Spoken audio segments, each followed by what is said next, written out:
Halo semuanya, bagaimana kabarnya hari ini? Semoga dalam keadaan sehat ya. Nah, di video kali ini kita akan membahas tentang siklus akuntansi perusahaan jasa yang bagian kelima ya, yaitu tentang jurnal penyesuaian. Nah, jadi pembahasan tentang jurnal penyesuaian ini itu udah banyak banget yang request minta dibahas di video-videonya Miss Novi ya. Makanya video kali ini kita akan bahas tentang gimana sih caranya menganalisis transaksi di jurnal penyesuaian. Simak ya, semoga bisa dipahami.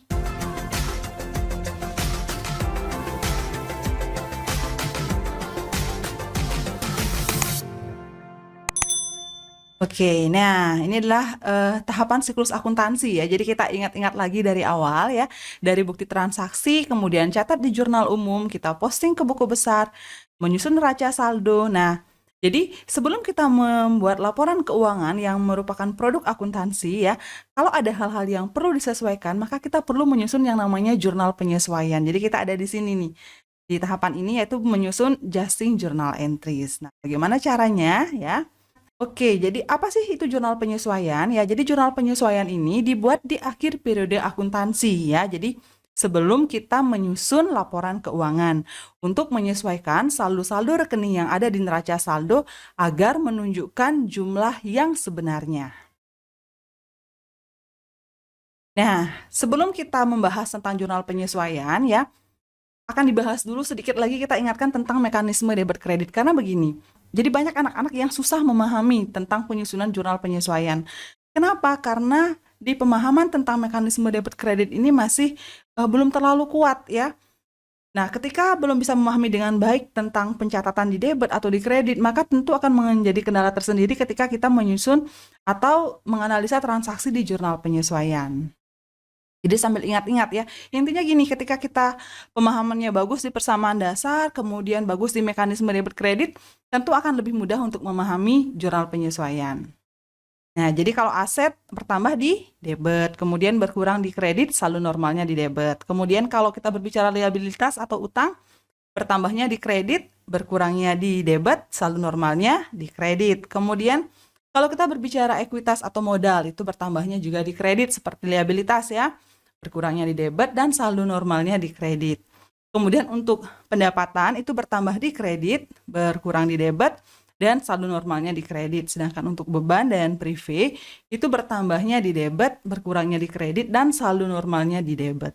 Oke, kita langsung ke jurnal penyesuaiannya sekarang. Nah, jadi rekening-rekening atau akun-akun apa sih yang perlu dilakukan penyesuaian di akhir periode? Nah, yang pertama itu ada misalnya untuk beban yang masih terutang. Nah, namanya beban masih terutang berarti udah dibayar atau belum? Pastinya belum dibayar ya. Jadi ini termasuk akun yang harus kita sesuaikan di akhir periode. Jadi misalnya perusahaan harus membayar gaji karyawannya, cuman karena kesulitan keuangan belum dilakukan pembayaran untuk bulan Desember sehingga rencananya akan dibayarkan di bulan Januari. Nah, meskipun gaji ini akan dibayar di bulan Januari, itu tetap menjadi beban di bulan Desember. Jadi harus dicatat sebagai jurnal penyesuaian. Nah, kemudian ada pendapatan yang belum diterima. Nah, namanya belum diterima, ya. Berarti sama dengan apa? Sama dengan piutang, ya. Jadi nanti akan diterima, ya. Kemudian ada pemakaian bahan habis pakai atau perlengkapan. Nah, biasanya kalau misalnya kita beli perlengkapan, itu kan kita nyatetnya perlengkapannya bertambah di debit, kemudian kasnya berkurang di kredit kalau perlengkapannya dibeli secara tunai. Tapi seiring dengan perjalanan kegiatan usaha, tentu perlengkapan ini nggak mungkin dipajang doang kan ya, pastinya ada pemakaian. Nah, di akhir periode kita akan melakukan perhitungan terhadap perlengkapan yang terpakai. Nah, itu juga perlu kita lakukan penyesuaian. Kemudian penurunan nilai aset tetap atau depresiasi ya. Jadi namanya aset tetap seperti misalnya kendaraan, gedung, itu kalau kita pakai kan nilainya nggak semakin meningkat kan, tapi semakin menurun. Kalian misalnya beli kendaraan bermotor sekarang harganya 10 juta. Berapa tahun lagi kalau dijual harganya naik atau turun? Nah itu jadi artinya mengalami penurunan nilai atau penyusutan. Kemudian ada beban yang dibayar di muka. Nah jadi misalnya gini, kalian misalnya punya usaha nih, kemudian kalian nyewa tempat, nyewanya untuk masa 1 tahun, tapi dibayarkan semua sekarang.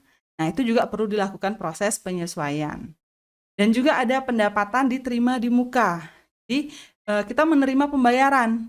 Misalnya kita punya perusahaan iklan nih, Ada misalnya yang mau memasang iklan di perusahaan kita untuk beberapa kali penayangan, tapi dia bayar sekaligus di awal. Nah, itu namanya pendapatan diterima di muka. Ini juga perlu dilakukan proses penyesuaian.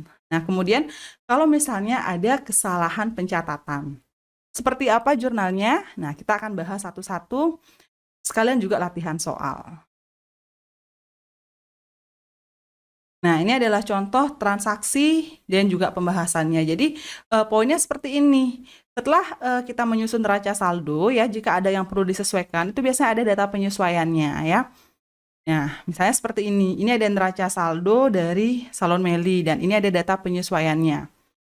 Nah, kita akan bahas satu persatu, ya, sesuai dengan apa yang tadi juga sudah disampaikan. Kita langsung saja, penyesuaian untuk beban terutang. Nah, beban terutang berarti seperti yang tadi sudah dapat disinggung, ya, berarti bebannya itu belum dibayar, tapi dia sudah terjadi. Nah, jadi apabila pada akhir periode ini ada beban yang ditanggung oleh perusahaan tetapi belum dibayar, itu akan dicatat sebagai utang. Nah, contoh, ya. Jadi misalnya di sini yang pertama itu ada bunga bank yang harus dibayar senilai Rp2.000. Nah, berarti di sini dicatat sebagai beban bunga sebesar 2.000. Karena belum dibayar berarti akan menambah utang. Nah, beban bertambah di mana? Beban bertambah dicatat di debit. Sedangkan utang bertambah dicatatnya di kredit. Seperti apa jurnalnya? Nah, sehingga jurnalnya menjadi seperti ini. Iya, beban bunga kita catat di debit senilai 2.000, kemudian utang bunga juga bertambah di kredit sebesar 2.000. Bagaimana? Bisa dipahami?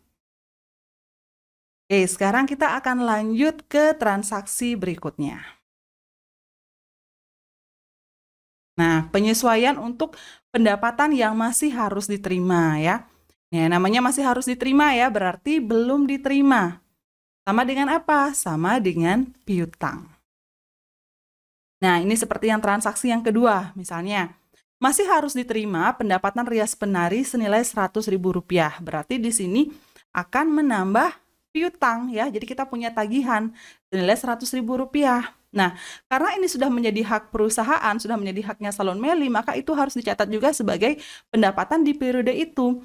Sehingga piutang Salon Meli bertambah senilai Rp100.000. Jadi piutang bertambah di mana? Iya, karena piutang itu aset, bertambahnya dicatat di debit. Sedangkan pendapatan bertambah dicatat di kredit, ya.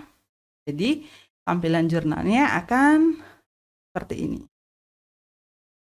Nah, piutang usaha dicatat di debit senilai Rp100.000, kemudian pendapatan usaha dicatat di kredit senilai Rp100.000. Oke, kalau sudah kita lanjutkan. Nah, berikutnya adalah penyesuaian untuk penyusutan aset tetap. Nah, jadi di sini kalian harus ingat lagi, ya, salah satu prinsip pencatatannya itu adalah harga perolehan. Jadi untuk aset tetap itu dicatat sebesar harga perolehan. Nah, ketika terjadi penyusutan aset tetap, kita tidak mengurangi nilai aset tetapnya, ya. Tapi di sana kita menggunakan rekening akumulasi penyusutan aset tetap. Tergantung nanti aset tetap yang disusutkan. Akumulasi ini juga merupakan bagian dari aset. Istilahnya dia kontra aset, ya. Jadi kalau biasanya aset itu normalnya bertambah di debit, untuk akumulasi dia bertambah di kredit karena menjadi pengurang dari aset tetap yang mengalami penyusutan. Seperti ini, biar lebih jelas, ya. Nah, misalnya penyusutan peralatan itu 5% dari harga perolehan. Dari mana kita bisa tahu harga perolehannya? Kita lihat di neraca saldo. Nah, di sini peralatannya ada berapa? Ada Rp200.000. Nah, dikatakan mengalami penyusutan sebesar 5%, berarti Rp200.000 dikalikan 5%, sebesar itulah penyusutannya. Nah, jadi hasilnya adalah 10.000. Sehingga pencatatannya, beban penyusutan peralatan dicatat di debit sebesar 10.000. Jadi sekali lagi karena beban itu bertambahnya dicatat di debit.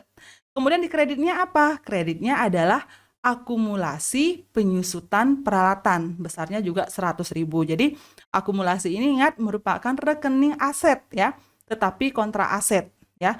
Jadi bagian dari peralatan tetapi mengurangi peralatan sehingga bertambahnya dicatat di kredit. Jelas, ya, sampai di sini? Nah, sekarang kita lanjutkan ke penyesuaian selanjutnya, yaitu untuk pemakaian perlengkapan. Nah, kalau perusahaan punya perlengkapan, namanya perlengkapannya dipakai, itu bertambah atau berkurang. Nah, kalau ada pemakaian tentu berkurang ya.